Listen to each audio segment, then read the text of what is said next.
Yo, what's up, everybody? This is Zero Effect from 8wayrun.com, and welcome to the Soul Calibur 5 Leixia tutorial. Now, I'm doing this because I've been getting a lot of PMs and seeing a lot of questions posted in the Leixia Soul Arena, basically asking, how do I get better? How do I improve with this character? What do I use when they're on the ground? What's the best way to attack their guard gauge? What's the best way to apply pressure? So hopefully through this series of video tutorials, I'm going to be able to help a lot of you newbies out if you're new to the game, or if maybe you're just new to playing Leixia in particular, then this will largely be for you. And for the rest of you pros that have played this before and that kind of know what they're doing, stick with it, because I got a feeling that maybe in later installations, you guys will find some things that maybe you didn't even know and could add to your game.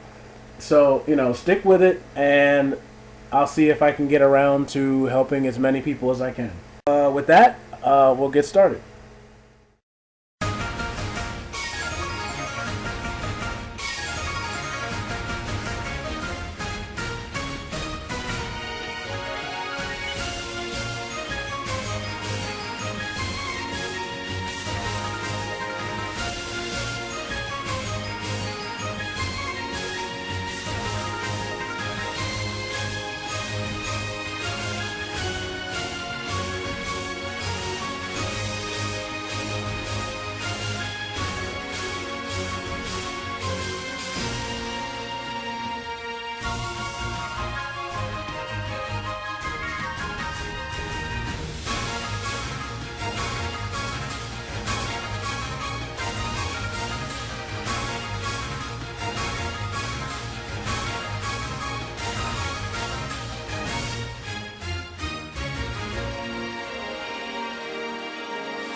The first thing you'll probably notice upon coming to training mode for the first time with this character is that you'll be looking through her moves, and you'll realize that if you were a Soul Calibur 4 player, or you played Xianghua in the previous generations of this game, sorry to say, but Leixia is not Xianghua. They're not the same, and it's been a source of frustration for a lot of people who used to play Xianghua. Just a lot of different changes to the system in general, and a lot of different changes to her move list. For example, she lost a good amount of her better lows. She lost her crouch throws that her mother used to have. She does almost no mid-screen damage, one of the lowest damage outputs in the game, and she doesn't have a command throw anymore.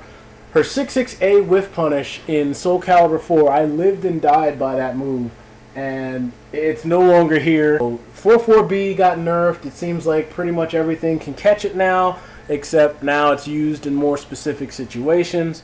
But the biggest reason why people feel as though she's not Xianghua is simply due to the fact that everyone else just got so much stronger. A lot of characters do high damage in this game, and she kind of missed the boat on that. In Soul 4, Xianghua didn't do the greatest damage, but her movement and the fact that everyone else's damage was around kind of the same area kind of kept her in it. In this game, everyone moves around pretty well and everyone does high damage, so now she's kind of coming up shortchanged on that. However, having said all that, I personally think that Leixia in this game is in fact better than Xianghua in Soul Calibur 4, and I'll explain why in just a minute. Right now, the biggest things to notice is that her 3B is a lot better than it was in the last game. She has a much better punish game than her mother did, a better guard crush, a much better ring out game, and a stronger wall game to go with that. Her auto GIs are a lot more usable now. She has a lot better wake up, especially pre-patch. This is actually post-patch 103, so 22K, this move here. It used to be Xianghua's 1K. It doesn't knock down anymore on normal hit, but it doesn't even give advantage like it used to in the last game.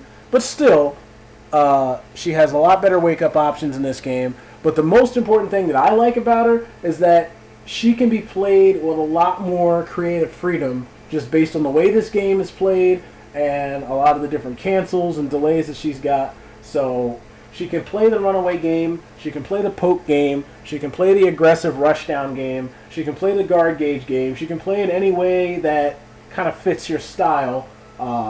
Obviously, the runaway game isn't as rewarding as some characters because of the damage output, but nonetheless, she can still space and move around pretty well.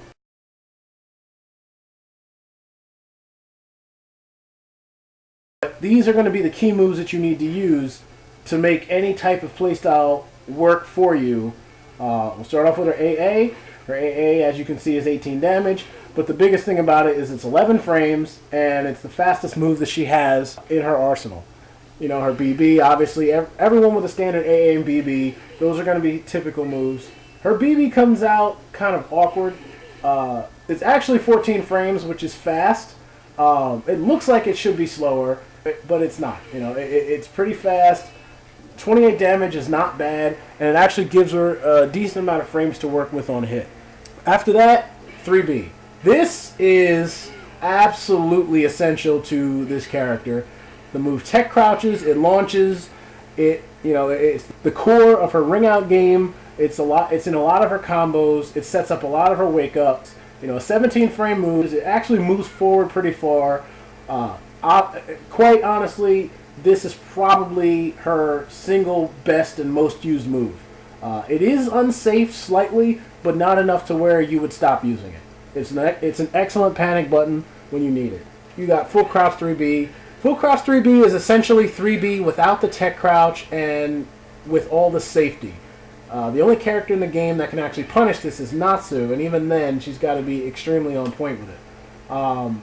But the move is very good. It does about 6 to 7 more damage than regular 3B, but because it doesn't tech crouch, sometimes you may find yourself being thrown out of it and things like that. You want to get in the habit of being able to pull this off from standing like this, where you can't even really see her crouch. The other thing about this move is that it has a weird hitbox where she kind of turns to the side, and it helps her to evade certain verticals. I can't really show with Mitsurugi, but I know with Pyrrha, if she does her 6-6B Brave Edge, and you block the first hit, this is actually free. It'll go right past the second hit. Full crouch 3B, another staple that you need, especially for wake up and for guard gauge pressure. You know, you have 6-6 BB. That move is especially good for catching backstep and getting counter hit combos. 3-3 BB. This move was a lot better pre-patch as it broke the guard in 7, and it pushed out a lot farther. But even now, it's still a pretty good move. 43 damage, knockdown. It has good reach. It's very hard to do anything about, and it's only slightly unsafe. So you're still going to need it. And because it's a string, you don't have to commit to both hits if you don't want to. Obviously, 4-4B. This move has been the bane of Xianghua's enemies since Soul Calibur 1. Unfortunately, as I mentioned earlier, the distance is nerfed, the damage is nerfed, but it's still the same type of move. It's a backstep evasion. It knocks down on normal hit. And they also gave it the inputs 1-1 and 7-7B, which helps if you're moving around in space and you need to just pull it out to evade something.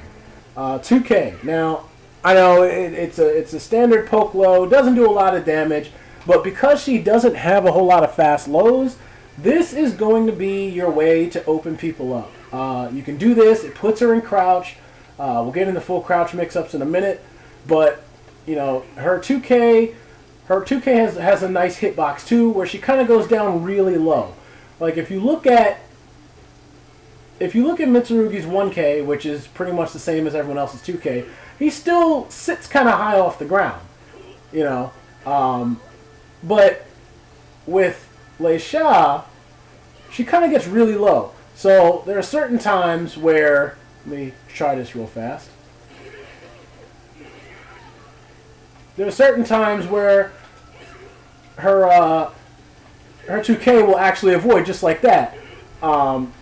go right underneath and score counter hits or duck mids and stuff like that. So it's a very strong property for a 2K to have, to basically be your, longer range 2A. It is linear, but it's a very good move to have. Moving on, we're going to hit 6KK.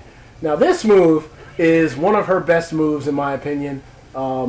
It's a 14 frame mid, natural combo, and the best thing about it is because of the fact that it's a 6KK input, the 6 input, forward input, can be done from standing or from crouch. So no matter what it is that you block, as long as it's minus 14, whether you block it low or standing, you can throw this out there, and it has pretty good reach too. And on hit, this move is +8, and that's a huge amount of advantage. That's the same thing as hitting somebody with a 2A. It makes it so that there's a lot of things that they can't interrupt and they can't get away from and are forced to pretty much just block it. So 6KK, very, very strong move. 66K, classic. Classic Xianghua. It's been there since Soul Calibur 1. It's the tracking on it's been nerfed a little bit in this game. It can be stepped to, I believe, the opponent's left. If the opponent steps left, they can avoid this move. But again, pretty good advantage on hit. It leaves them side turn, sort of in a back turn state. So their fastest moves are kind of slowed down by a few frames, and you get to throw in some frame traps here on hit. It's safe again, except to pretty much Natsu. But for the most part, it's a safe move, and it used to do a lot of soul guard gauge damage, but not so much anymore. But it's still used as to follow up frame traps with, which we'll discuss frame traps a little bit later on. Now, 3A plus B. This move is the best in close step killer that she's going to have. If anyone even thinks of stepping in close, this is going to hit them for a counter hit, and it's going to look like that, and you can get combos off of that. Things that can help stop rolling. But the more important thing is it scares them into not stepping when you're at that range, and it's a much better tool for doing so than AA. After that, while standing A plus B, this move is going to be the only other low besides 2K that you're really going to be able to apply in mix-ups to break down guard. The reason being, it's deceptively fast for the frames, and it gives advantage on hit. You want to get into the practice of doing this move from standing so it doesn't even look like she's crouching at all, like full crouch 3B. But if you are forced into crouch, it is a 50-50 with this move.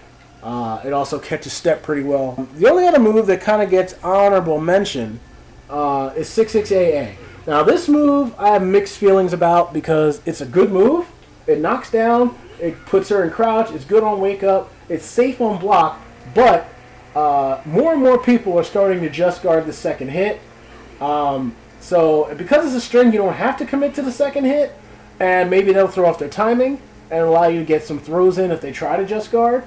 But just guarding makes this move a little less useful than it used to be. But still, it's got deceptively long reach, and because it's a natural combo and knocks down, it's not something you should just throw away entirely.